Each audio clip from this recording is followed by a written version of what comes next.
Papá.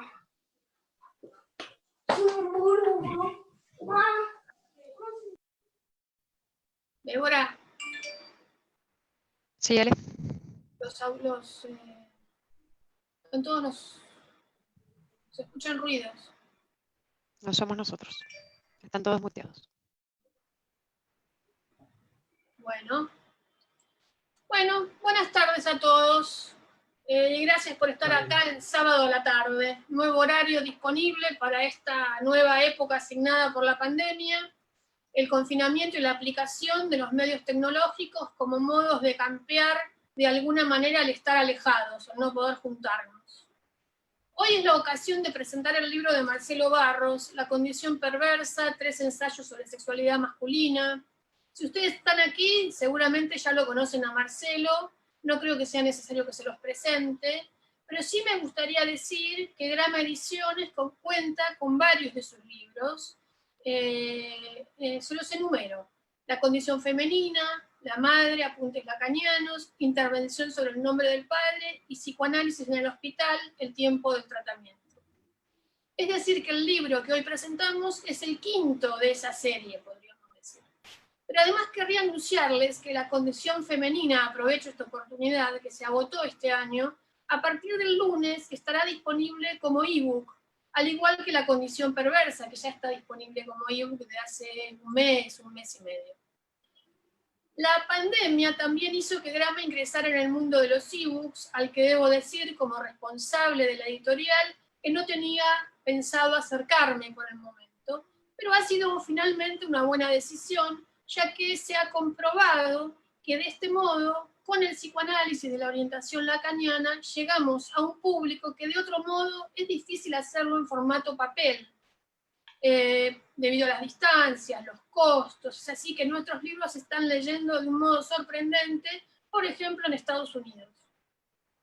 Me parece un dato no menor, porque a esos lugares no llegamos de otro modo.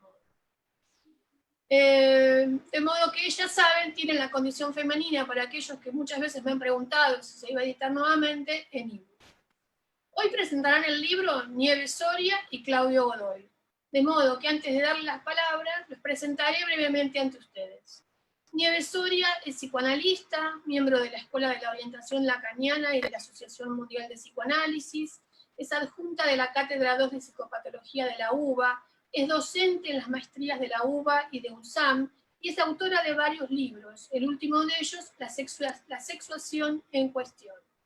Claudio Godoy también es psicoanalista, miembro de la Escuela de la Orientación Lacaniana y de la Asociación Mundial de Psicoanálisis, es profesor adjunto de la Cátedra 2 de Psicopatología de la Facultad de Psicología de la UBA y es docente del ICDEVA y de la UNSAM.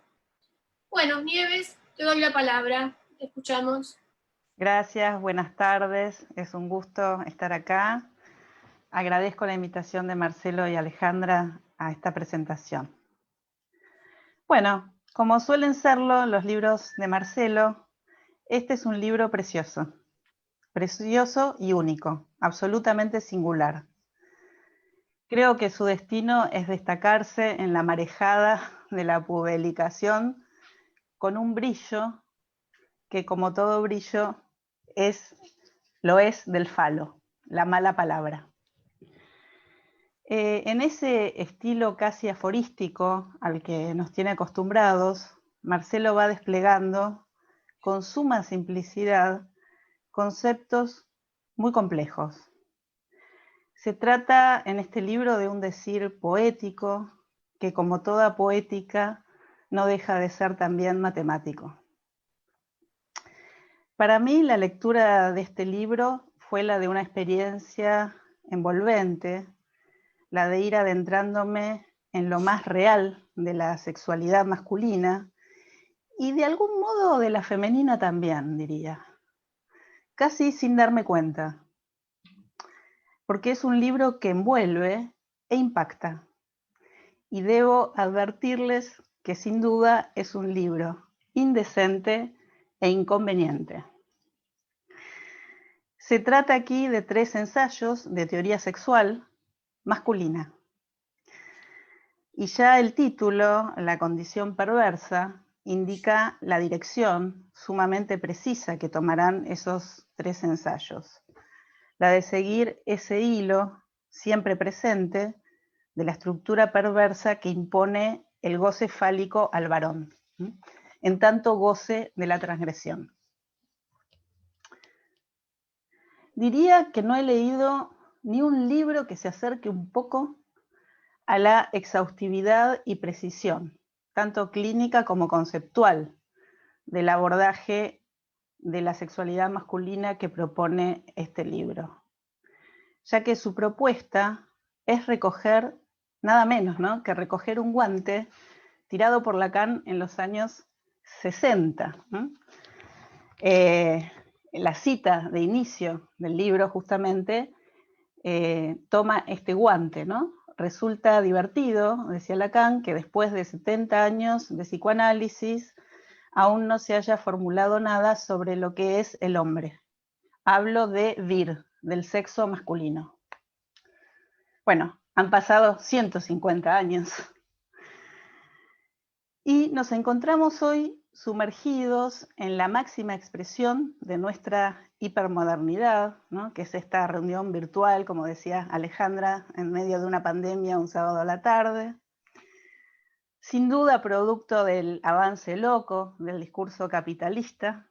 Y acá nos encontramos con este libro de Marcelo Barros, que también es una piedra en el zapato. Es una cuña, diría yo, en el loco girar de este discurso capitalista.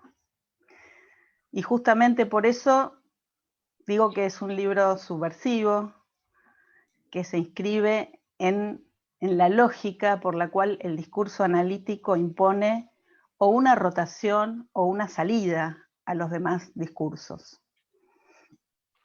Es un libro subversivo por ser freudiano y lacaniano, no sin una referencia permanente a la enseñanza de Miller. Pero ser freudiano y lacaniano en estos tiempos es sin duda subversivo y hasta puede llevarnos a nuevas formas de la hoguera, como señala Marcelo en muchos pasajes del libro. Esta subversión se plantea en 2 dimensiones fundamentales.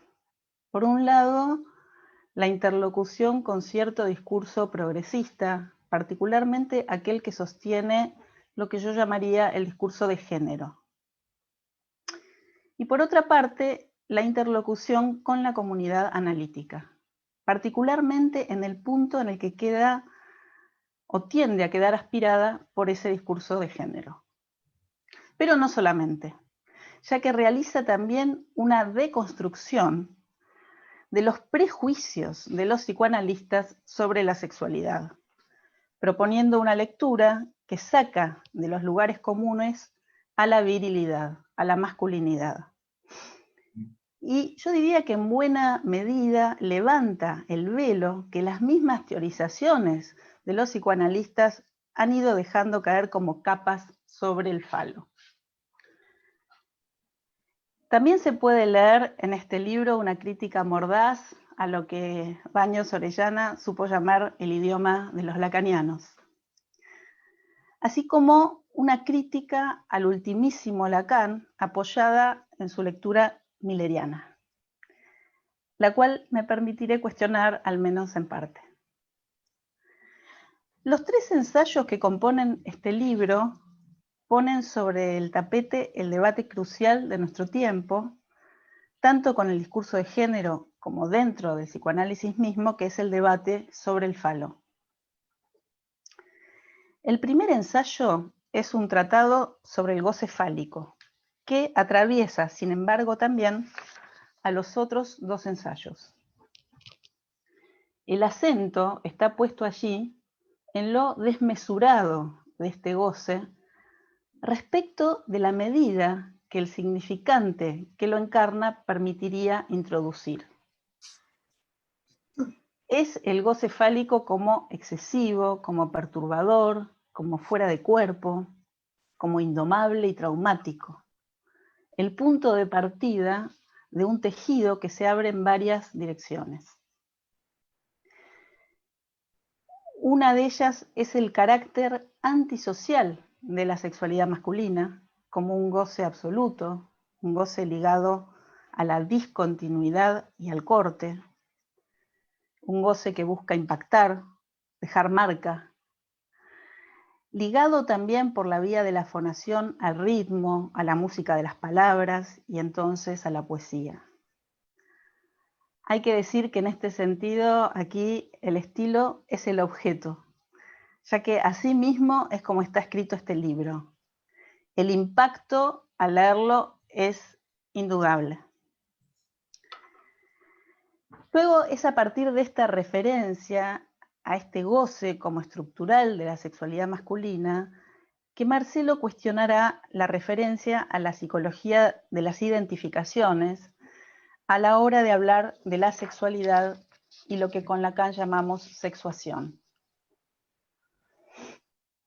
En esa misma perspectiva también va a volver una y otra vez en este libro sobre la frase freudiana, la anatomía es el destino, para situar allí, lejos de cualquier referencia naturalista o esencialista o biologicista, la importancia del recorte significante en el cuerpo y sus consecuencias muy reales en el plano del goce.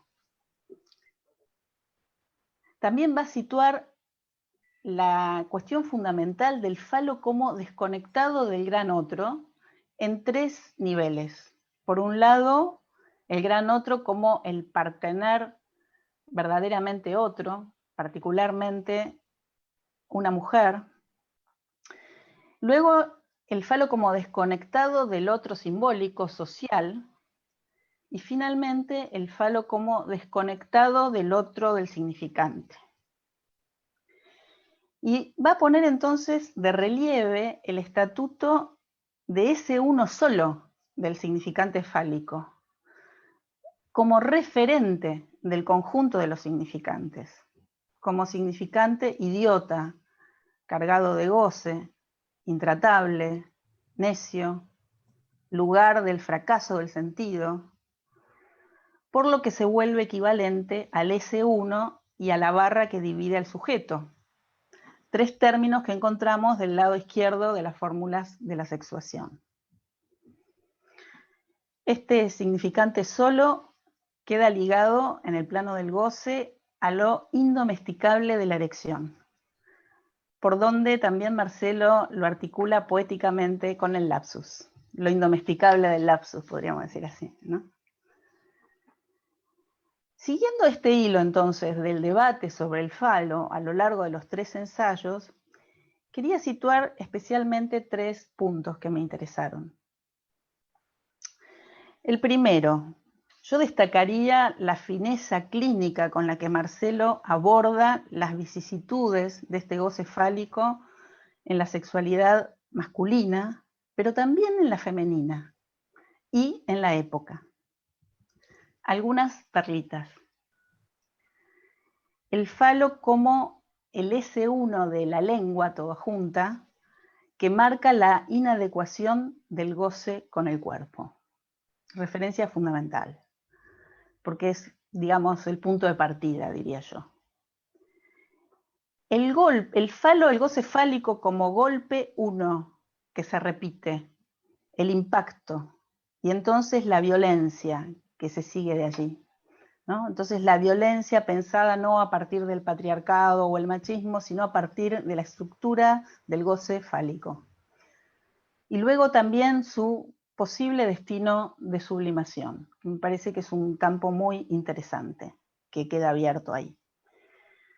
La otra cuestión que me parece fundamental es la unidad y la monotonía del goce fálico, que lo opone a la diversidad del goce femenino. Y es interesante cómo esta unidad y monotonía del goce fálico la hace extensiva a la maternidad y a la sororidad. Dimensiones entonces del goce fálico en las mujeres. Pero no son estas las únicas dimensiones del goce fálico en las mujeres que va a señalar Marcelo, porque también va a situar el deseo genuinamente femenino de falo, al que ya hacía referencia Freud en su conferencia sobre la feminidad. ese que en las fórmulas de la sexuación se encuentra en la flecha inferior de las fórmulas. Y va a situar ahí entonces cómo en esta época hay una censura dirigida a las ganas de falo femeninas. Y va a situar entonces también el secreto, ¿no?, que ya Freud planteaba como propio, como la manera propia, ¿no?, de relación de lo femenino con el falo. Situando o señalando algo que me parece fundamental plantear en esta época, y es que las mujeres no somos carmelitas descalzas. Por otra parte, también me parece otra perlita como él articula la función del no, del no, del non, del nombre también articulado con el nombre del padre, la función del no de la castración, que también es el nombre del padre o el no del padre, con la importancia que tiene el falo materno en la sexualidad masculina. Entonces va a plantear, por ejemplo, que un hombre puede separarse de la madre para casarse con ella. O también que puede hacer de una mujer su compañera, pero ir a buscar el falo materno en el monte de Venus, ¿no?, donde proliferan las chicas falo. Un punto fundamental de este libro, a mi gusto, es el cuestionamiento a cierto lugar común, en lo que él y Marcelo llamaría la vulgata lacaniana, y es que el hombre solo puede amar en posición femenina. Cuestionamiento al que adscribo. Y va a plantear que no es lo mismo que el varón no se tome en serio su hombría a que se feminice. Parece que es una distinción fundamental y muy orientadora en esta época de desorientación y errancia. También en esa misma línea va a definir a la potencia como un saber estar ahí ante el deseo de una mujer. Otra perlita del libro es el planteo de la pluralidad de géneros o de la asexualidad tan vigente en esta época en términos de una sexualidad narcisista, indiferente, sin falo. Porque lo que va a sostener Marcelo, con mi total acuerdo, es que lo erótico, en tanto atravesado por el falo, implica un conflicto mucho más dramático que aquel que existe entre el dominante y el dominado. Reducción con la cual el discurso de género inventa la pólvora, porque, como bien señala Marcelo, ya había propuesto tempranamente Adler.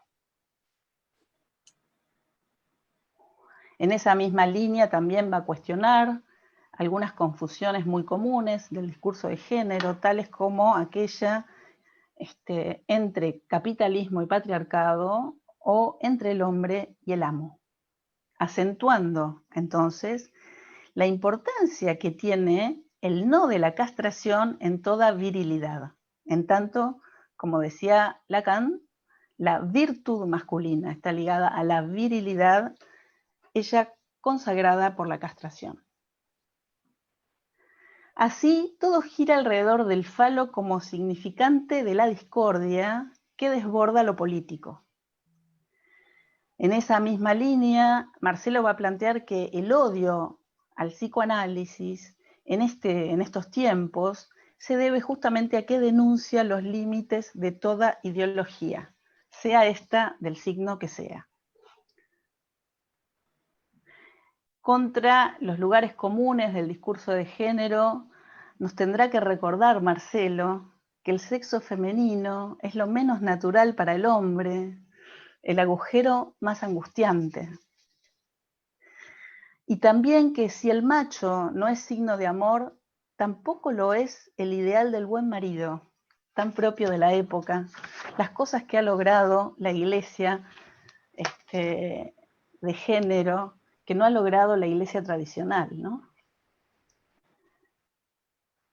Otro punto que me interesa situar, y aquí quizás para discutir un poco con Marcelo, es su cuestionamiento del último Lacan. Marcelo lo cuestiona, por ejemplo, en el punto en el que Lacan busca desembarazarse del mito. Es cierto que Lacan lo busca, pero también es cierto que no lo consigue. Y es cierto que esto insiste, lo real del mito insiste hasta el final de su enseñanza. Por ejemplo, en televisión, cuando Lacan decía, el mito es esto, el intento de dar forma épica a lo que se opera a partir de la estructura. Y dice, el impas sexual secreta las ficciones que racionalizan el imposible del que proviene, y agrega, no las digo imaginadas, leo en ellas, como Freud, la invitación a lo real que responde de ellas. Eso es televisión. O, por ejemplo, en la conferencia que dio en Yale en 1975, donde afirmaba el carácter real del mito, de la dimensión mítica del padre. El mismo Marcelo, de algún modo, también lo plantea en sus interesantes referencias al Seminario 23. ¿No? Hay toda una lectura del Seminario 23 muy valiosa en este libro de Marcelo, ¿no? Particularmente a la dimensión mítica del Finnegan's Wake. Recordemos que en el Seminario 23, siguiendo a Joyce, Lacan incursiona en el mito del Génesis, situando muy bien allí al falo de la discordia, en esa serpiente parlanchina que seduce a la primera mujer, arrojando a la pareja fuera de todo goce natural y complementario.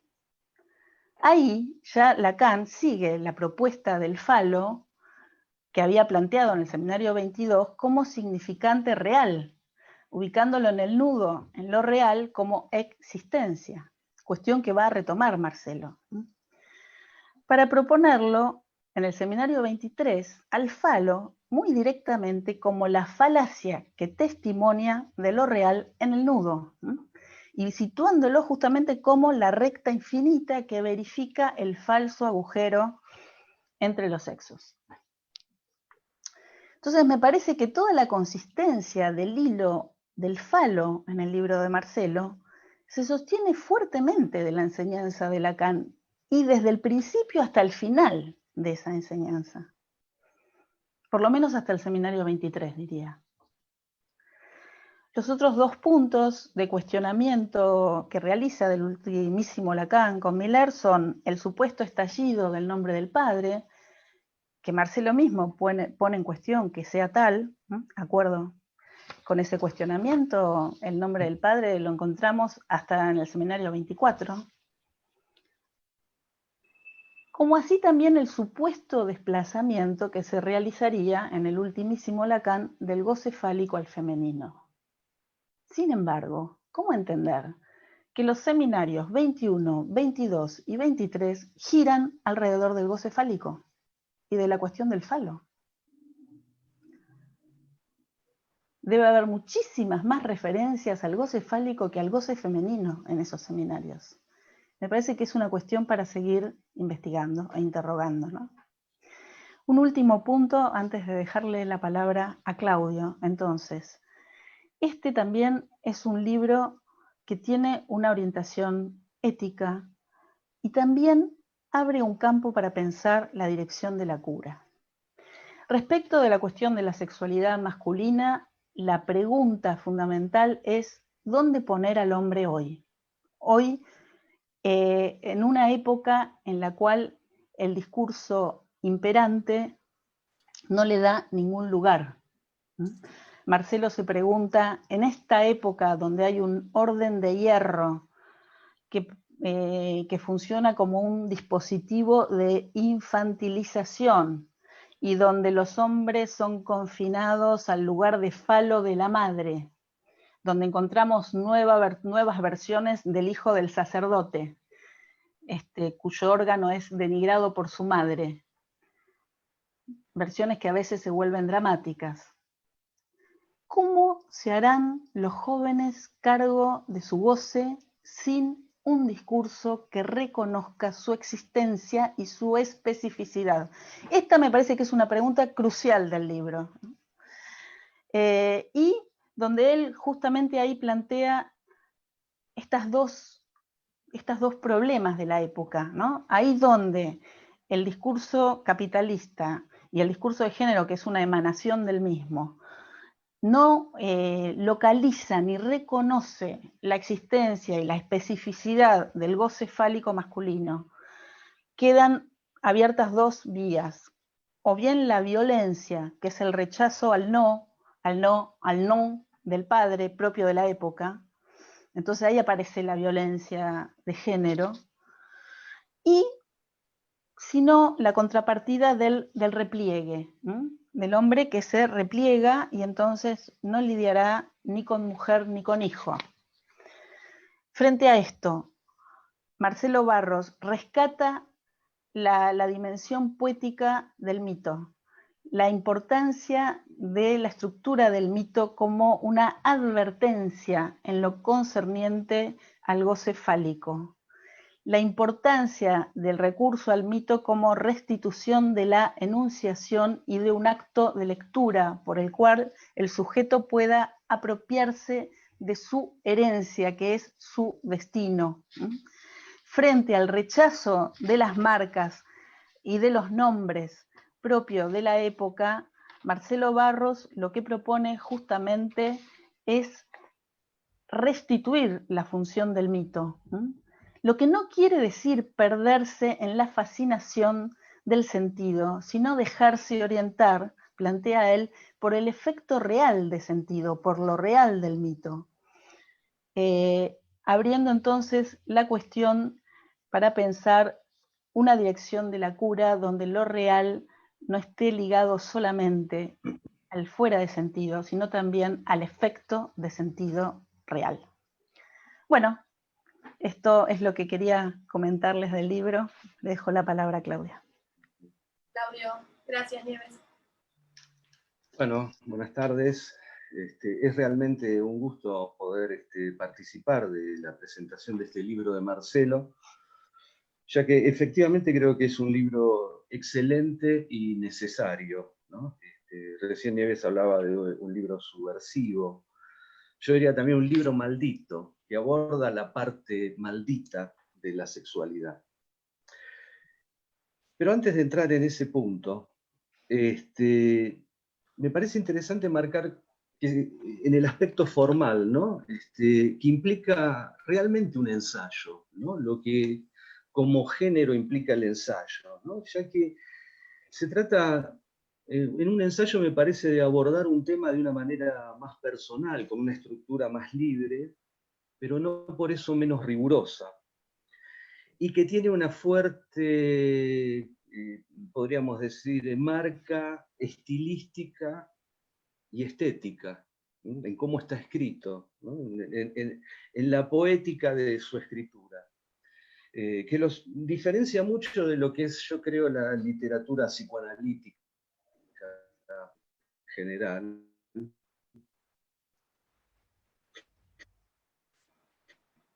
Ups. Discretizadas, ¿no? Ya que no son textuales sino están parafraseadas, ¿sí? E indicadas con mucha discreción, ¿no? Esto le da, yo creo, justamente el carácter de fluidez que tiene el texto. Y aparte son ensayos que tienen una fuerte carga polémica, de debate, ¿no? Al mismo tiempo que creo que los tres ensayos, el subtítulo, tres ensayos, es un homenaje a Freud, ¿no? Me parece que es una referencia fundamentalmente freudiana. Y creo que es un texto que actualiza el pensamiento de Freud, tal como lo señala Lacan, por ejemplo, en L'Étourdi, ¿no? Donde dice, se trata de, más allá de los dichos de Freud, extraer qué es lo que hay en el decir de Freud, ¿no? Cómo hacer jugar, yo diría, el decir de Freud en nuestra época. Y lo que nos señala Marcelo en sus 3 ensayos, ¿no?, es que justamente el decir de Freud gira en torno a la sexualidad. Lacan lo señalaba en Leturdi, dice, bueno, el decir de Freud es que la sexualidad para el ser hablante es un agujero en lo real. Y esto nos lo señala Marcelo, cito un párrafo de la página 13, ¿no? Dice Marcelo, que hoy en día justamente se niega la sexualidad como factor determinante y primario. Hay un especial rechazo hacia eso, particularmente en las llamadas perspectivas de género, a las que se agrega el último psicoanálisis, que es el que prescinde de Freud, ¿no? Estamos en una época donde se quiere fundar un psicoanálisis que prescinde, yo diría, de ese decir de Freud, cediendo a los imperativos de la época, acaso intimidado por la Inquisición feminista. Pero no, el feminismo es enemigo de la causa freudiana, ¿no? Y prosigue en su desarrollo, ¿no? Es decir que, entonces, me parece que Marcelo nos trae de vuelta la subversión del decir freudiano, ¿no? Justamente, también como decía Lacan, ¿no?, hay que volver a extraer el filo de ese decir de Freud, que creo que es lo que hace Marcelo en este texto,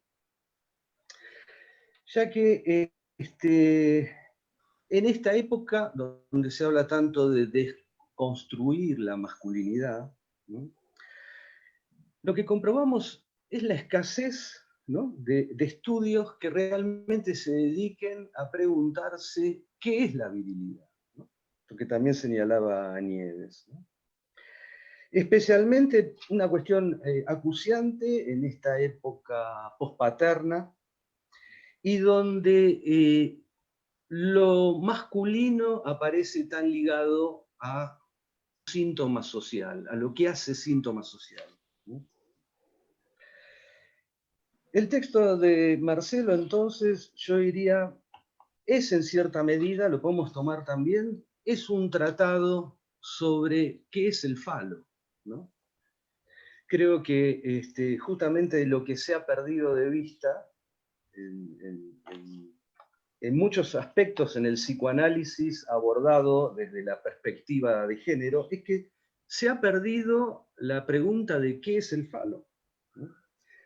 Y que esa sexualidad, podríamos decir, pasteurizada que se intenta generar, es una sexualidad, ¿no?, sin falo, ¿no? Como si dijéramos un café descafeinado, sería una sexualidad a la que se extrae la dimensión problemática del falo. Y sobre eso yo los remito a 2 páginas que me parecen exquisitas en torno a este punto del libro de Marcelo, que son la página 27 y 28, ¿no?, donde Marcelo nos plantea lo siguiente. Dice, como ya lo anunciara en El malestar de la cultura, el sujeto moderno se cree un dios. Y un dios no puede ser sexuado. Por eso, bajo la pretendida pluralidad de sexos, o de la no menos pretendida asexualidad, no domina otra cosa que el narcisismo y la posición de ser el falo de la madre. El sexo, en cambio, es castración, según su etimología lo confirma. Proviene de secare, cortar.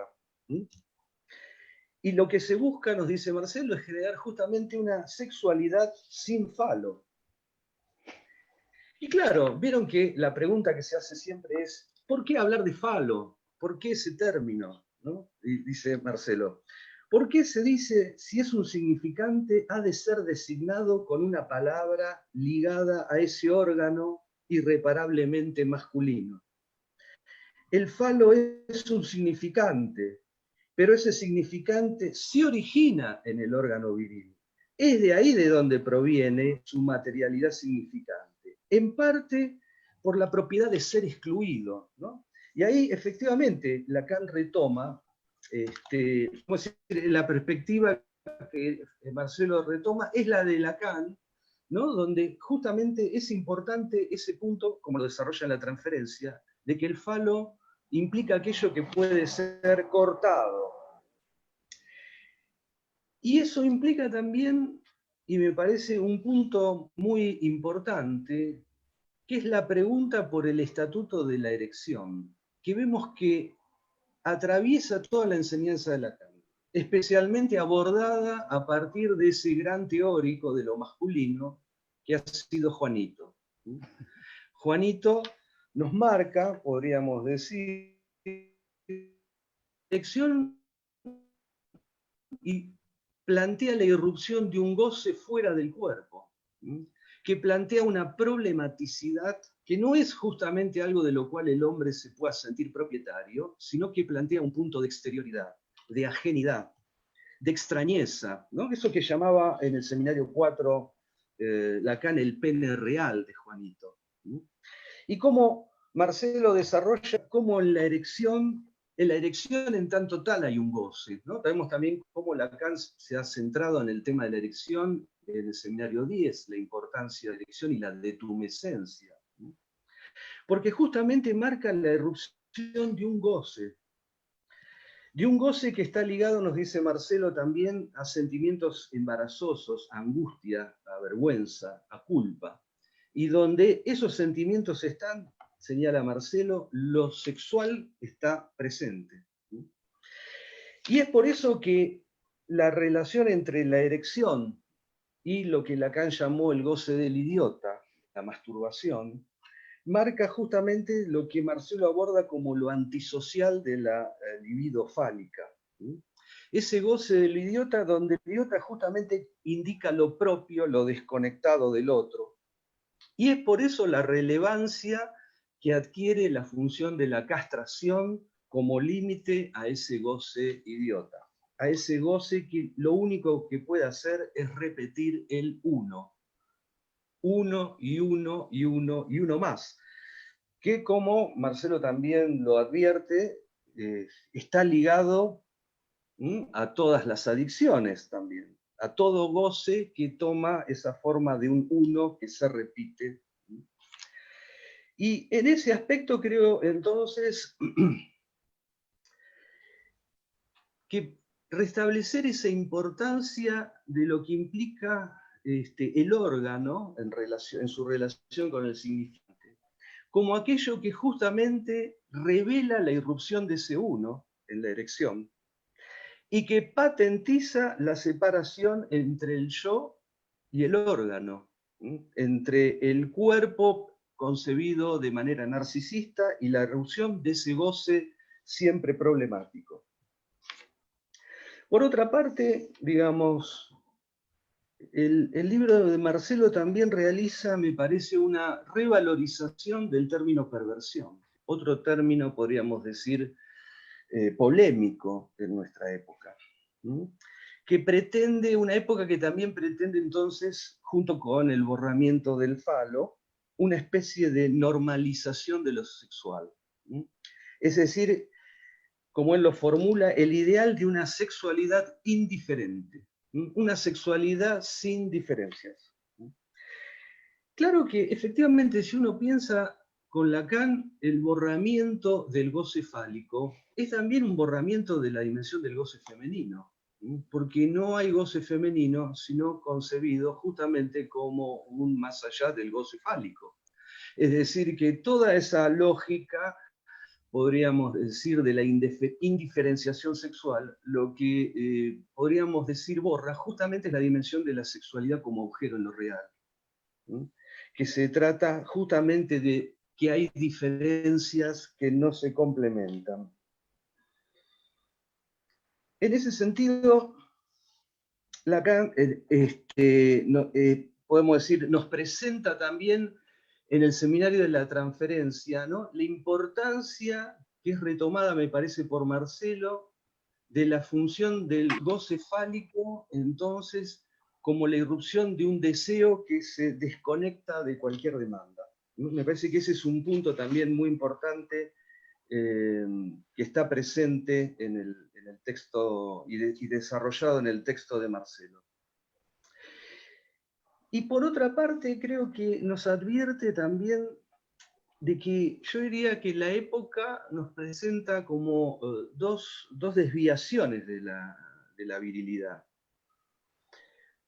Una es la degradación, podríamos decir, bajo la forma de la violencia y los femicidios de la era postpaterna, entonces no como un resultado de la vigencia del patriarcado, sino justamente podríamos decir de la degradación de lo viril cuando falla o está ausente la función del no, sostenida por el padre. Y en ese aspecto, creo que el nudo central de la argumentación de Marcelo es cómo un hombre puede realizar lo que él llama el duelo del falo materno. El duelo de ser el falo de la madre, ¿no? Que puede llevar también a formas extremadas violentas de ejercerla, ¿no? Marcelo nos recuerda que no es casual que el líder de la pandilla se dice que es el poronga, ¿no? Que encarna el falo materno. Efectivamente, el narcisismo contemporáneo es el sujeto infantilizado en la posición del falo materno. Y que puede tener, yo diría, como dos versiones, me parece, ¿no? Desde el hombre brutal, ¿sí? La degradación de lo viril en la brutalidad, o también quizás la forma del hombre pasivizado, del que hablaba Lacan en el Seminario 4, ¿no? El hombre moderno como el hombre pasivizado que espera que la mujer le baje los pantalones. Entonces, dependerá de cómo el hombre también sepa, podríamos decir, salir de esa cárcel del falo materno de su narcisismo, que lo deja aprisionado en las formas más idiotas de su goce. Por el contrario, entonces, creo que Marcelo nos marca cómo, en todo caso, la posición de un hombre dependerá de cómo se haya jugado en él, por un lado, la idiotez y la perversión de su goce, pero también la relación a un límite, a un no, que lo lleve, que lo saque en todo caso de esa desconexión, que lo pueda llevar a lo hétero, que pueda también sostener la ficción poetizadora en el amor, que le permita, como él lo llama, más que saber hacer ahí con la mujer, saber ahí, ¿no? Me parece que es una distinción muy interesante esta que plantea Marcelo, ¿no? Ese saber estar ahí frente al deseo de una mujer. Y claro, podríamos decir, para saber estar ahí hay que haber ido más allá de la madre, ¿no? Como decía Lacan en la tercera, la madre contamina a la mujer para el varoncito, ¿no? Poder ir más allá de esa contaminación. Pero también que algo haya podido funcionar como, es decir, qué relación tenga con la castración del goce idiota, que le permita, en todo caso, aproximarse a una mujer ya no solamente desde el detalle fetichista, necesario, fundamental, pero sino también de todas aquellas ficciones que le permiten poetizar a una mujer, ¿no? Y concluiría con una frase que me parece muy interesante de Marcelo, muy del estilo también, ¿no? Que podríamos decir, un hombre no desnuda a la mujer, la viste de falo, la viste con sus ficciones, ¿no? Y con eso puede ir más allá del goce idiota y articularse en el amor. Bueno, muchas gracias. Gracias, Claudio. Bueno, hay muchos saludos desde muchos lugares, así que bienvenidos y gracias por estar acá y muchas felicitaciones a los presentadores también en el chat. Marcelo, te escuchamos. Bien, primero muchas gracias a Nieves y a Claudio por haber presentado este libro. También quiero agradecer más que nada a mi compañera Silvia y a mi hijo Manuel, a quienes, independientemente de lo que es el soporte amoroso que ellos me dan, debo decir que les debo intelectualmente mucho, a los dos. Quiero mencionar que una particularidad, este libro tiene una significación especial para mí,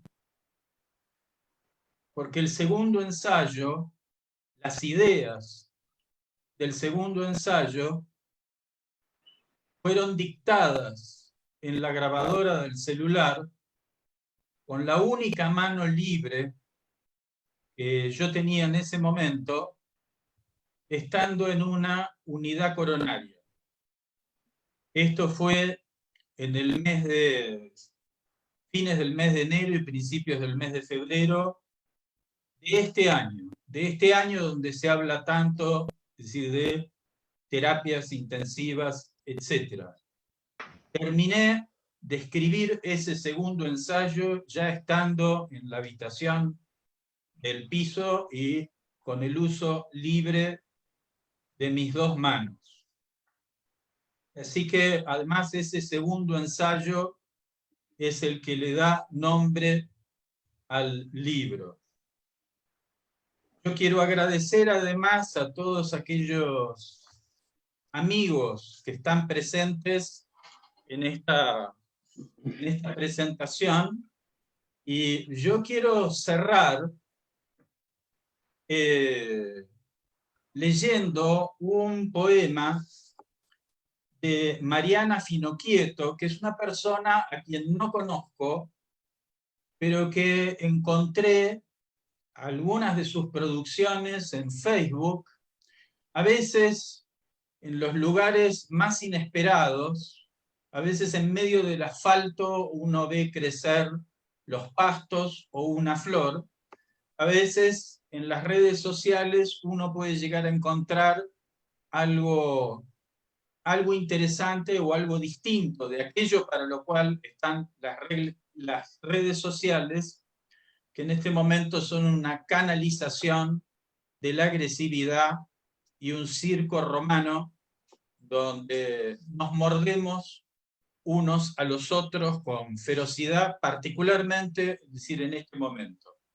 Allí encontré este poema de Mariana Finocchieto, que, bien, debería, porque en el poema es una mujer la que habla,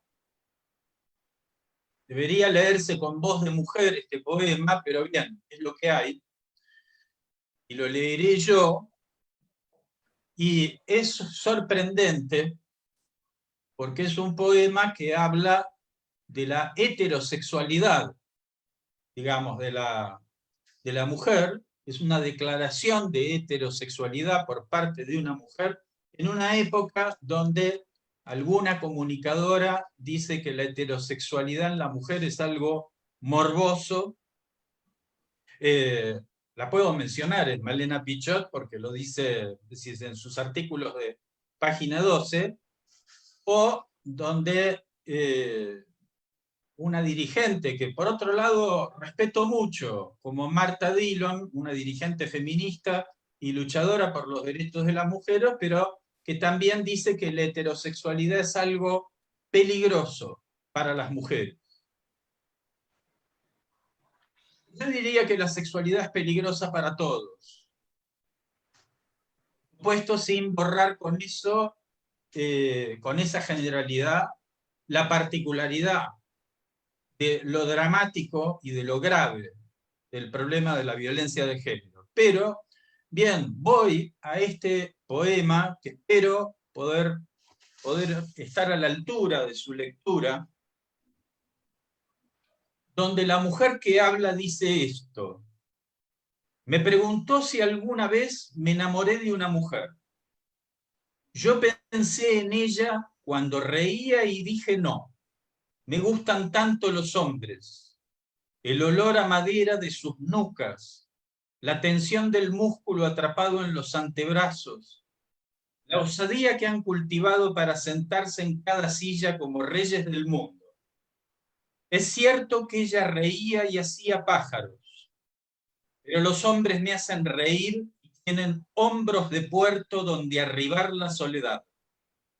Me gustan tanto los hombres y sus rodillas abiertas hacia el mundo, como si pudieran apropiárselo. Son poderosos, siempre. Ella no. Era de una fragilidad estremecedora. Parecía que todo pudiera romperla, deshacerla en pedacitos, como esas mariposas que el otoño arrastra hacia los umbrales de las casas y uno pretende tomar entre las manos como si pudiera atrapárselo fugaz. ¿Cómo puede, pregunto, cómo puede entregarse el corazón a lo que tiembla? Mucha gente verá en esta poesía algo machista, patriarcal y heteronormativo, o una traición a la solidaridad entre las mujeres. Algunos otros verán una sutil ironía femenina en esa descripción de los hombres. En todo caso, si hay estereotipos, la poesía agujerea los estereotipos y los vuelve algo enigmático. Para ser breve, trataré de responder o le daré la respuesta a la autora del poema cuando se pregunta ¿cómo puede, pregunto, cómo puede entregarse el corazón a lo que tiembla? Pues bien, mi respuesta sería que lo que tiembla es un terremoto que raja la tierra y hace que el corazón se nos caiga en el abismo. No tengo nada más para decir, salvo agradecerles a todos ustedes la presencia hoy y que estoy muy contento. El brillo del lijado con un trazo.